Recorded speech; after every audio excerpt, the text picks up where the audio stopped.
I love that so much. That, while we're doing random Simpsons bits, but religious Simpsons bits, I suppose, there's a bit where... Welcome to the Bible in 1 Year podcast, brought to you by two Brits and a Bible. If you like the idea of a casual yet meaningful chat about the Bible with a couple of mates, listen in, something that could be good for you today. Today is day 226, covering Jeremiah 7, 8 and 9. If you need a brief overview of those chapters, they're in the description. Lovely. So we are starting off here with Jeremiah 7 verse 2. This is where the word of the Lord has come to Jeremiah, and then he's like, okay, go stand at the gate of the Lord's house and there proclaim this message. And then it goes on to be like, hear the word of the Lord, all you people of Judah, reform your ways and your actions, do not trust the deceptive words. And basically it's this whole thing about turning your lives around. And what I love about it is Jeremiah has been told to basically go and stand at the front door of a church and just start telling everyone coming to the church, you're all doing it wrong. Which, when you go back to the first thing that God was saying to Jeremiah at the beginning, this whole get ready, stand up, tell them what I command you, don't be terrified, that kind of thing. It's like, I can kind of see why he was saying that now, because heck, that would be a pretty daunting thing to go and do. Yes. But then you would assume, given the fact that this is how the people are acting, surely as they're going into church, there would be such conviction in their hearts, but they're just so far gone that they're not even heeding these words of advice. And it's like, right.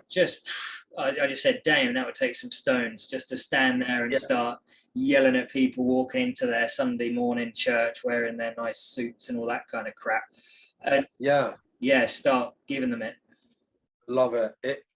I hadn't thought of this when reading it through, but it kind of reminds me of like Jesus turning the tables in the temple as well, sort of thing.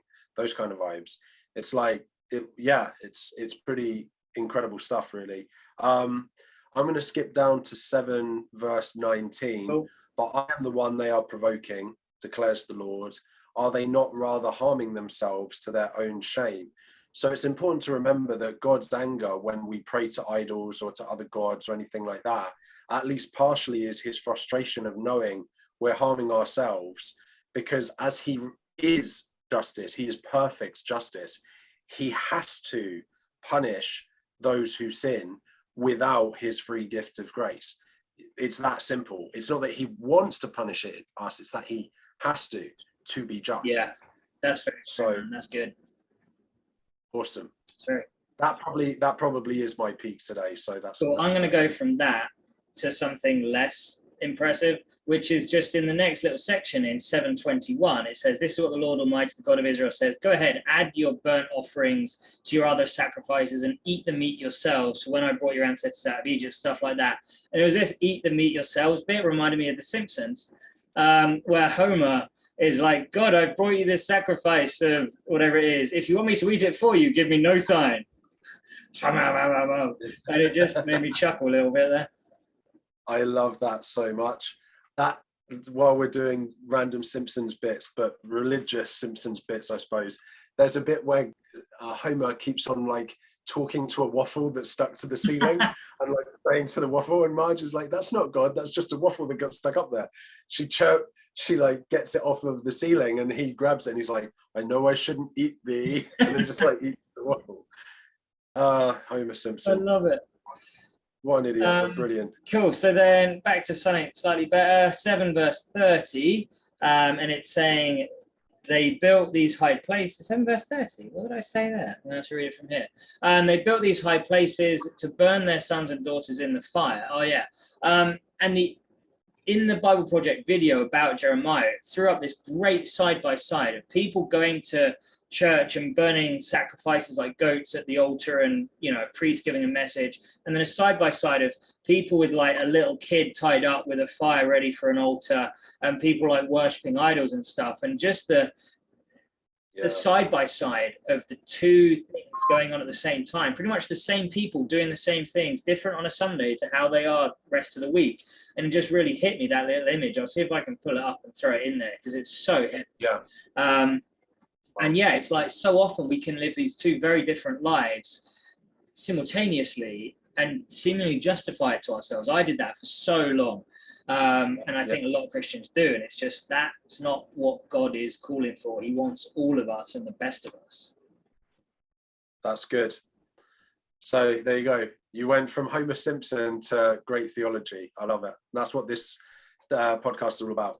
Okay, so then Jeremiah 8 verse 7, even the stork in the sky knows her appointed seasons, and the dove, the swift and the thrush observe the time of their migration, but my people do not know the requirements of the Lord. And it got me thinking, like, obviously God creates this perfect paradise. It's all perfectly in homeostasis and balance with itself, and it self-balances as well, right? So, you know, like predators eat prey. If the prey overwhelm the predators, more predators breed to like cull back down the prey and whatever, all works. But then the difference is that God gave us a higher intelligence and a higher freedom than any other animal.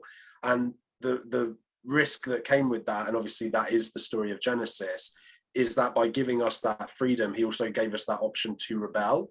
And so he can look at all of the rest of his creation and be like, well, this all works perfectly. But as soon as he gave us a bit of a say, it breaks down, right? And there you go. So very true, mate. That's cool. I like that. I may need to rescind my "that's good" from earlier, but we'll see. Well, we did have "that's better." That's true. That's true. Heads up for those of you watching on YouTube. On my screen as I'm watching it, Bevan keeps freezing. So sorry if that's been doing that, but you know, he's still there. He's still human. Yeah. My next point is feeding into the same sorts of things we've been chatting about throughout this episode on Jeremiah 8, 11 and 12. And it's saying, prophets and priests alike all practice deceit. They dress the wound of my people as though it were not serious. Peace, peace, they say, when there is no peace. Are they ashamed of their detestable conduct? No, they have no shame at all. And it's just this image again of people coming in on a Sunday morning and Jeremiah being like, oh, you like you're getting it wrong.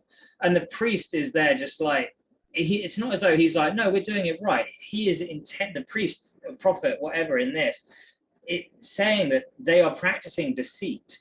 They're dressing, and I love it, they dress the wounds of my people as though it's not serious. It's like, oh yeah, we'll do a little prayer and we'll atone for it. We'll say our Hail Marys, all that kind of stuff, and just keep going about our debaucherous lifestyle. I'm not sure if that's a word, but right.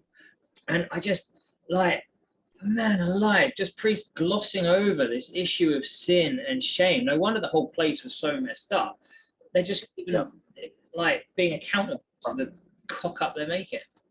100%. And that's something that we can learn from today as well, right? Because there are so many churches that are actually doing just a terrible job of I mean, they're not biblical, they're not really Christian, a lot of them, right? And anyone who sort of diminishes sin and says that sin isn't serious is kind of in that ballpark, really. It's dressing a serious wound with just superficial stuff. Exactly. You have to I think that's where a lot of different sort of branches of Christianity, stuff like Seventh-day Adventists, Jehovah's Witness, Mormonism, it's like so much of it is spot on and is correct. But those some huge massive issues that it's just like, oh, okay, that's just sideskirting that, really. I think it feels a bit like that to me. 100%. And part of that is because they have extra texts that are not part of the Bible, and there's a reason why the Bible's the Bible. Anyway, Jeremiah 9:26, Egypt, Judah, Edom, Ammon, Moab, and all who live in the wilderness in distant places. For all these nations are really uncircumcised, and even the whole house of Israel is uncircumcised in its heart. So this was just a cool reminder that circumcision was always symbolic rather than something that you had to do to be in God's good books, right? It was part of the covenant with Abraham, or Abram that became Abraham. But again, that then makes sense why Paul goes on later and says, look, you don't have to get the shit to be a Christian or whatever. Final quick thing I wanted to say as a general note that I mentioned yesterday, in today's readings particularly, there's just this desolation of Israel, the fact that there's not going to be any food or anything. And just remember, that is a pointer to hell. Hell will be a place devoid of God and God's mercy and grace. So there you go. Cool. Beauty. Thank you, mate. Tomorrow, Jeremiah 10, 11, 12, 13. Please read it. Join us on social media at 2 Brits in the Bible. Share this to help spread the word of God.